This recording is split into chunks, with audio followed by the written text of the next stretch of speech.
असम डूब रहा है, 75 मौतें, 33 लाख लोग बेघर और सवाल अभी भी अनसुलझे हैं। एक 106 साल के बुजुर्ग की चिता जलाने के लिए पूरे गांव में सिर्फ एक सूखी जगह बची थी। ये कोई फिल्म का सीन नहीं है, ये असम है।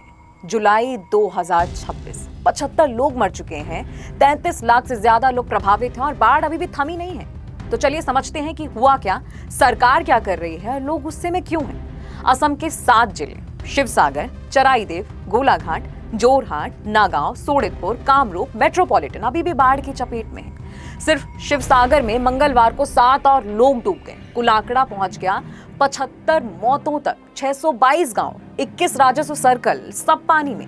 3,32,000 से ज्यादा लोग डायरेक्टली प्रभावित हो चुके हैं और खेती 45,000 हेक्टेयर से ज्यादा फसल की जमीन पानी के नीचे डूबी हुई है। मतलब सिर्फ घर ही नहीं डूबे, अगले सीजन की रोजी रोटी भी डूब गई है।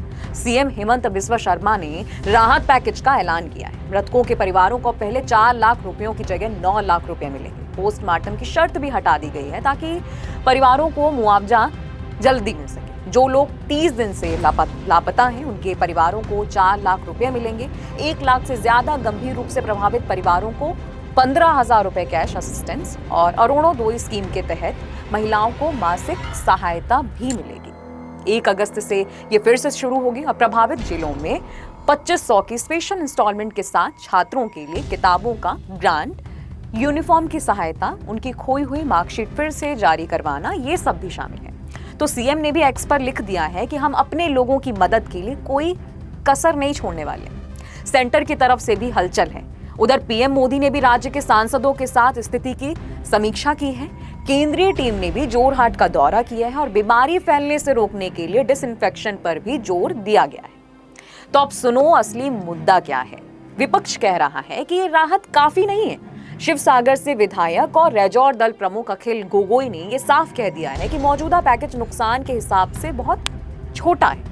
उनकी मांग है कि हर प्रभावित परिवार को 10 लाख रुपयों का मुआवजा और सिर्फ शिवसागर के लिए केंद्र से 400 करोड़ रुपयों का स्पेशल पैकेज। उनके मुताबिक अकेले उनके कॉन्स्टिट्यूएंसी में करीब 40,000 परिवार प्रभावित हैं। अब गोगोई ने ये भी सवाल उठाया है कि सीएम हाल ही में दिल्ली भी गए थे, फिर भी केंद्र से कोई स्पेशल फाइनेंशियल पैकेज अब तक क्यों नहीं मिला।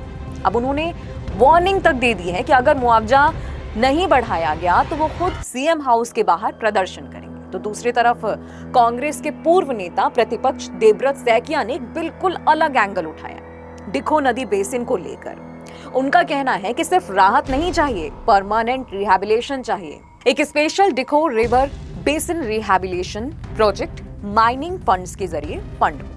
साथ ही उन्होंने ये भी मांग की है कि एक्सपर्ट कमेटी बने जो कि जांचे कि क्या माइनिंग और नदी के बदलते रास्ते इस बाढ़ की तबाही की एक वजह है।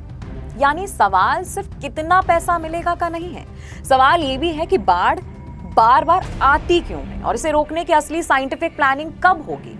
हर साल असम में बाढ़ आती है, हर साल राहत पैकेज बनते हैं और हर साल यही सवाल उठता है कि क्या ये सिर्फ फौरी राहत है या कोई परमानेंट सॉल्यूशन है।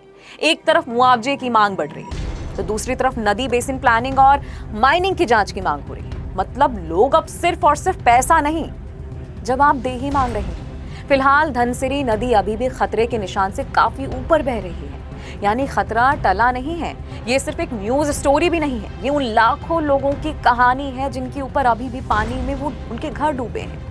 हम इस स्टोरी को फॉलो करते रहेंगे, तो आप भी फॉलो करिए द फ्रीलांस मीडिया और कमेंट में बताइए कि क्या आपको भी लगता है कि भारत में बाढ़ जैसी आपदाओं से निपटने का तरीका सच में बदलना चाहिए। खबरों की स्वतंत्र आवाज सुनने और देखने के लिए सब्सक्राइब कीजिए TFM यानी द फ्रीलांस मीडिया।